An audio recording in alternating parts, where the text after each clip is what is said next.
आज का मेरा टॉपिक है economical use of supply and instruments. Topic के जो ऑब्जेक्टिव है वो है making the supply and instrument, मतलब हमें क्या कराना है, अवेल कराना है, इक्विपमेंट एंड सप्लाई जो है अवेल करानी है। Making the required material available as a safe and viable condition. जो भी हमारे पास सप्लाईज आती है, ये जस्ट ऑब्जेक्टिव अभी जो हमारे पास सप्लाईज आती है, सप्लाईज और जो सारे वाइबल कंडीशन में होने चाहिए, मतलब कोई पैकेट नहीं फटा होना चाहिए, कोई एक्सपायरी नहीं होना चाहिए, कंडीशन में होनी चाहिए।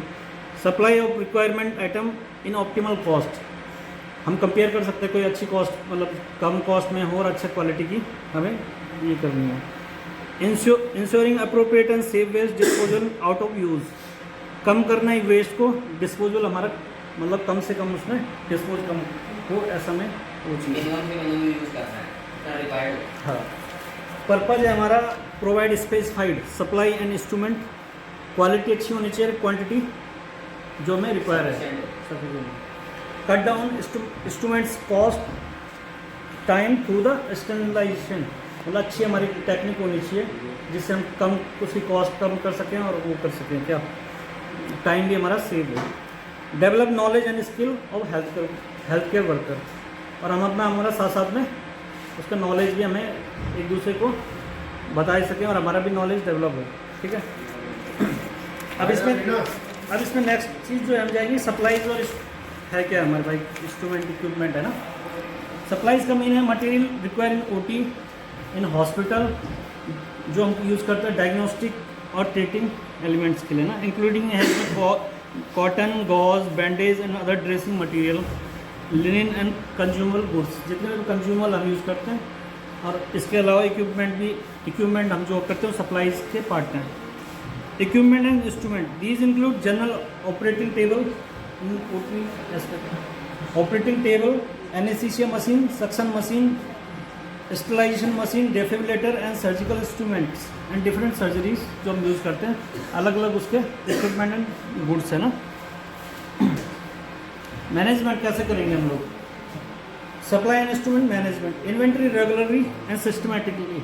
कोई भी हमारे पास सप्लाई आ रहा, उसके लिए हमारे पास इन्वेंट्री होनी चाहिए कि हमने कौन सा हर इक्विपमेंट और इंस्ट्रूमेंट के लिए हमारे पास इन्वेंट्री हमने बनानी है। Requesting and indenting as per need, management है ये, रिक्वेस्टिंग करनी है, हमारे को जो कमी हो उसकी इंडेंट करना है एज पर हमारी जितनी हमें ज़रूरत है उसके हिसाब से हमें।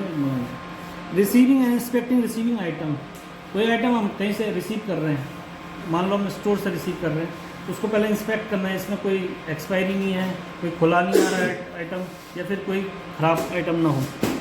उस पर प्रॉपर स्टोरिंग होना चाहिए, हमारे पास वेयर हाउस होना चाहिए, कहीं जैसे नीचे है सब स्टोर्स होना चाहिए, ऐसा है ना, ये प्रॉपर होना चाहिए इसका मैनेजमेंट। प्रॉपर मेंटेनेंस और रिपेयरिंग का हमारे पास एक चैनल होना चाहिए। नर्सेज रोल क्या है इसमें, हमारे पास सबसे मेन है इसमें नर्सिंग का रोल क्या है। Ensuring regular and adequate outflow of necessary equipment and supply, हमारे पास इसका क्या होना चाहिए, मतलब पर्याप्त जो है आउटफ्लो होना चाहिए, जितना सामान आए जाना कितना हम यूज़ कर रहे हैं, इन्वेंट्री मैनेजमेंट कर रहे हैं ना, तो कितना सामान हमारे पास आ रहा है, कितना सामान जा रहा है, उसका हमारे पास सब होना चाहिए पर्याप्त मात्रा में। Monitoring quality and safety out supply, monitor करना है, हमारी काम है कि जो सामान हमारे पास सप्लाई आ रहा है क्वालिटी उसकी अच्छी है, और सेफ्टी भी देखनी है हमें अब उसकी, ताकि किसी को हेल्थ केयर पेशेंट में किसी को नुकसान ना हो। इशू करना है आइटम एज अ बेसिस, हाँ ये सबसे इम्पोर्टेंट पॉइंट है। इशू करना है, कोई भी सप्लाई हम आगे इशू करते हैं उसको first in and first out का तरीके से चेक करना है। मीन्स हमारा इन्वेंट्री में देखना है, जो चीज़ हमारे पास सामान पहला है, मायने हमारे पास कोई बीटाडीन आ रही है, उसका एक्सपायरी है 2 साल की, तो जो हमारा पहला आया उसको पहले हमने यूज़ के लिए देना है यहाँ पर, और अकॉर्डिंग टू एक्सपायरी डेट है ना। Indenting, receiving, storing, checking and timely replacing necessary equipment, कोई चीज़ हम यूज़ कर रहे हैं वो ख़राब हो गया, उसको रिप्लेस भी करना है, कोई हमने स्टोर से निकाला उसको हमने दूसरा से उसको रिप्लेस भी तुरंत करना है कि वो चीज़ वहाँ पे रिप्लेस होनी चाहिए। ये इंडिविजुअली बाई द ओटी है ना, ऐसे कर सकते हैं। Maintain emergency and buffer stock, हाँ हमारे पास एक इमरजेंसी स्टॉक होना चाहिए। बहुत सारे सामान हम यूज़ कर रहे हैं लेकिन उसके लिए हमारे क्या हमारा शॉर्टेज होगी, तो हमारे पास बफर स्टॉक होना चाहिए कि जिससे हम इमरजेंसी कंडीशन में उसको यूज़ कर सकें। इन्वेंट्री को मेंटेन करना है। Arranging the condemnation according with the down policies and maintain dead stock register, एक रजिस्टर मेंटेन करना। बाय द वे तुम्हारे किसी साइड से कोई इंस्ट्रूमेंट जा रहा है या ब्रेक हो गया डाउन, उसको हमने क्या रजिस्टर मेंटेन करना कि इस साइड से निकला और उस साइड में तुमने रिप्लेस करना अपने किससे, इन्वेंट्री से, उससे तुमने रिप्लेस करोगे वो इंस्ट्रूमेंट। इस ढंग से एक डेट रजिस्टर बनाना है, ठीक है। और checking the misuse and how to minimise it, misuse को कम से कम हम लोग कर सकते हैं और मतलब यूज़ करना है इसका। कुछ पॉइंट है जो हम लोग हॉस्पिटल में करते हैं, हमारे पास शॉर्टेज, मतलब ये टॉपिक ही ऐसा है कि हमारे पास शॉर्टेज में हमने किस तरीके से हॉस्पिटल को चलाना है। हमारे पास शॉर्टेज भी है ना, उसमें भी हम किस तरीके से हॉस्पिटल को चलाते हैं, मिस यूज़ ना हो। तो उसका है रीयूज़ ऑफ सप्लाई, जो हमारे सप्लाई जा रहे हैं उसको हम रीयूज़ कर सकते हैं। तो हम तो बेसिकली रीयूज़ बहुत सारी चीज़ें करते हैं। एक तो हम इक्विपमेंट इंस्ट्रूमेंट रीयूज़ करते हैं। इंस्ट्रूमेंट को हम रीयूज़ कैसे करते हैं, ऑटोक्लेव करके दोबारा से उसको रीयूज़ करना है। उसमें कम से कम हम जो है ग्रीन सीट का यूज़ करते हैं। बहुत सारे हॉस्पिटल में क्या होता है, उसमें डिस्पोजेबल आते हैं, नीचे से डिस्पोजेबल आए और डिस्पोजेबल क्या करता है, वेस्ट को बढ़ाता है। तो हम कम से कम वेस्ट करना, तो हम क्या करते हैं, ग्रीन सीट का यूज़ करते हैं। तो इस तरह से हम उसको रीयूज़ कर सकते हैं, ठीक है। दूसरा कर सकते हैं हम कि रीअसाइनमेंट में क्या होता है कि transfer internally externally another unit of the facility that require it. मतलब हम कोई मॉनिटर यूज़ कर रहे हैं, हमारे पास कोई, मेरे ओटी में कोई मॉनिटर आया और मैंने मॉनिटर को यूज़ करा, मेरे को लगा यार हम कुछ अपडेट चाहते हैं, तो हमने कुछ अपडेट करा, तो हम इसको यहाँ इस मॉनिटर को कहाँ यूज़ कर सकते हैं, ओपीडी में कर सकते हैं। मतलब रीयूज़ करना, उसको अच्छे ढंग से मिसयूज़ होने से बचाना, ये हमारा मतलब मेन फोकस है।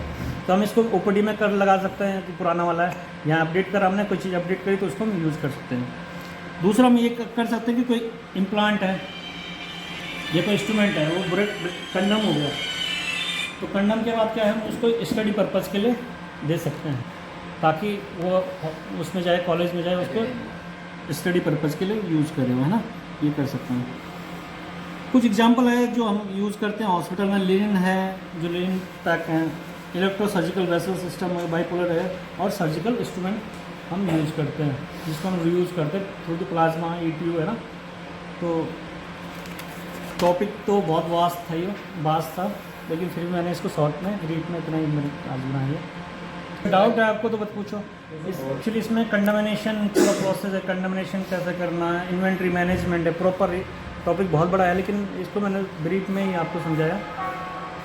तो आपको कुछ डाउट है, कोई क्वेश्चन है तो आप पूछ सकते हो कि कैसे करना है। बेसिकली जो चीज़ मैंने बताई वो जनरली हम करते हैं हॉस्पिटल में, है ना, जो नहीं करते हैं वो हम कर सकते हैं। Thank you.